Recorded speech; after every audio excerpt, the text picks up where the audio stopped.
people. Madam Acheng, work for all Ugandans.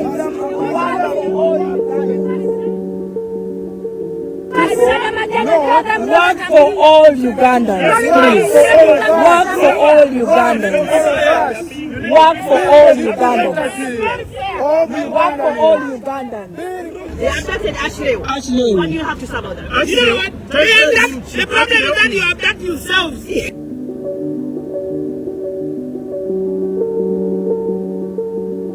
You people stop abducting yourself, stop killing yourself, and you say this is slavery. How can you say that? I know. You said police will kick you out of your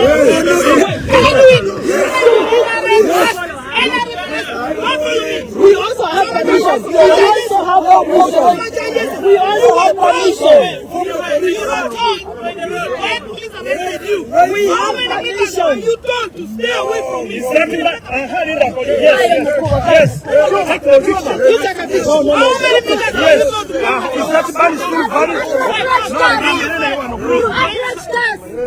Joy Ruth Acheng Tiaka kaweddemu waliwo article yafulumye mu New Vision nga balina ka insider ow'olugambo nga bagamba kirabika bagenda deportinga ambassador we Uganda mu Canada oba kyewandiise nga representative wa Uganda mu Canada under Commonwealth.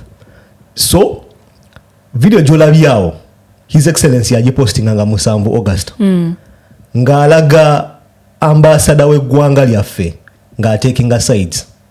Ayambadde ekiteeteeyi ekya yellow. Yes, it's okay. Kiyinza oba yali ki accident nga yakyambala, she loves yellow.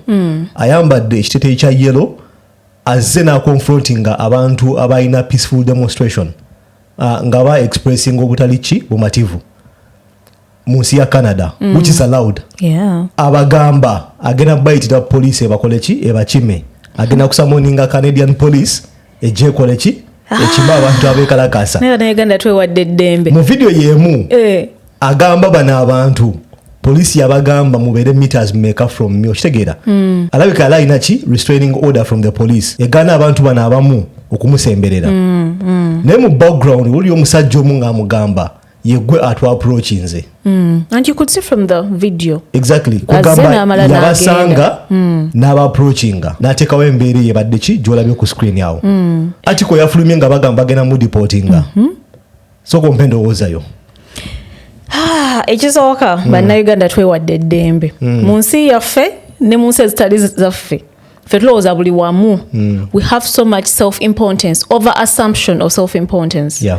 Simanyi buyinza bwa ambassador bungi nnyo naye sikiwa nti alina obuyinza obusamoninga police ya Canada okujja ku street egobewo bano abantu ate nga nkimanyi mu nsi zino it's allowed. So ensi yo bwe begamba tukukkiriza, who do you think you are okujja ate n'ogamba police bano in particular tubakwate. Ate ekirala kigenda kuba kizibu nnyo okulwanisa abaana ba generation eno oba abantu ba generation eno. Owulira omuntu agamba ambassador, why are you taking sides? People are informed. Abantu bakimanyi nti ambassador you're supposed to be universal, neutral, non-partisan. Yes, try as much as you can. Okitegeera olugoye nga bwe nagambye eyinza oba yali accident obanga yenga ye ayagala okwambala yero kyekugamba nti ng'omuntu essaawa eno sikiwantu osobola okusanga Bobi Wine ng'ayambadde yellow. Okitegeera waliwo ebintu ebimu bye tukola nga biri affiliated to a certain political party or to a certain person. So I'm thinking ambassador Ali informed oba Ali knowledgeable enough. You think so? No, it's what I would want to know or to assume.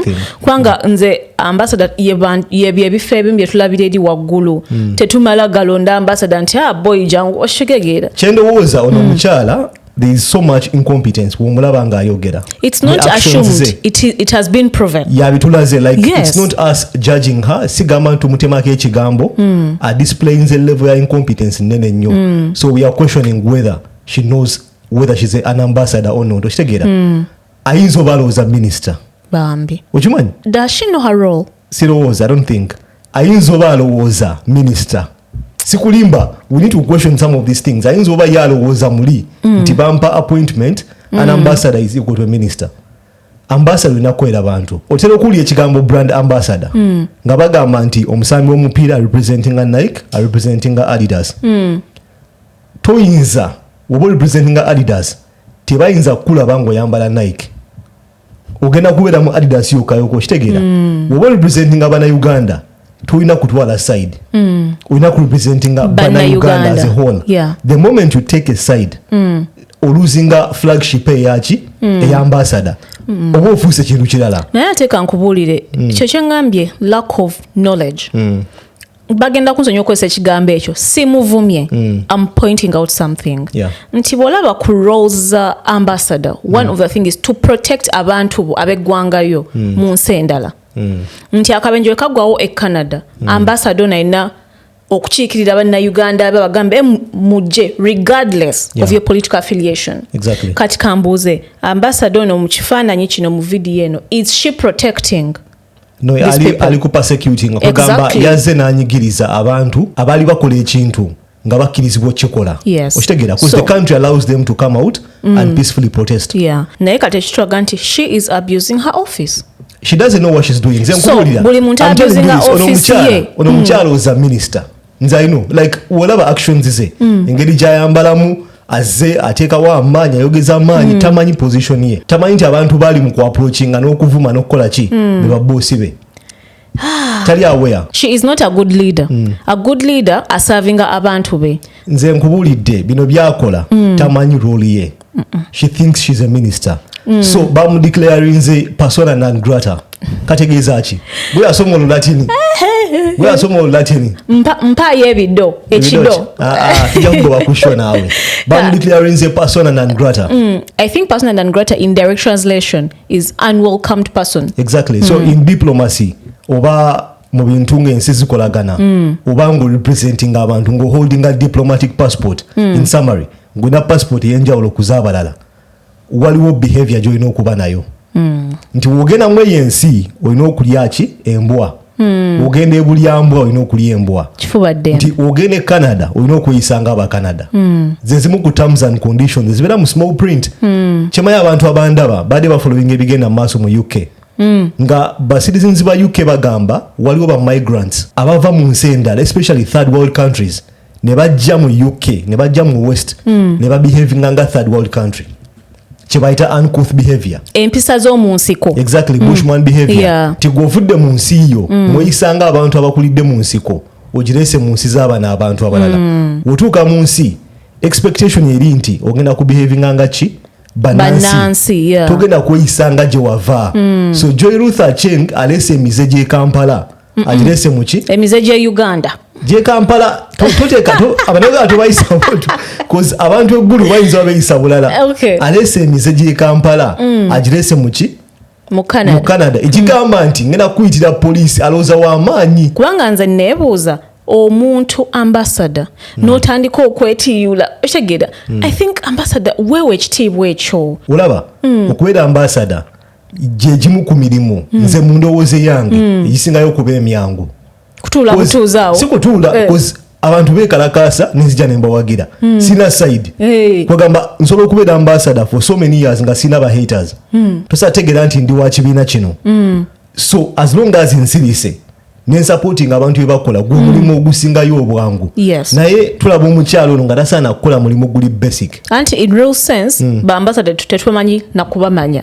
cause babeera basirifu tetumanyi mirimu gye bakola babeereyo kulya ssente zaffe babeera maize so article yemu ekugamba bagenda mu reportinga nga 21 okirowoozaako ki from what I know I think basooka kugamba ensi yo ekukime si kugamba nti genda kyemanyi kwegaba bagamba ensi yomwova omuyayi wammwe tumukooye yeeyisa mu mbeera gye tutakkiriziganya nayo mu mukime alina ebyeyisa by'omu nsiko exactly webagaana omukima kyekiddako genda ewammwe kwata kasasiro nga bakansilinga appointment yo that means oba tolina visa so bakansilinga appointment yo appointment gyoba olinamu eyensi yebeekuwaki visa so oba kugoba ku mulimu visa ebeera cancelled automatically so visa ebeera ngeri cancelled bakuwa akaseera ofulume eggwanga Uganda olifuluma ng'ofuuka illegal migrant ekiddako kudipotinga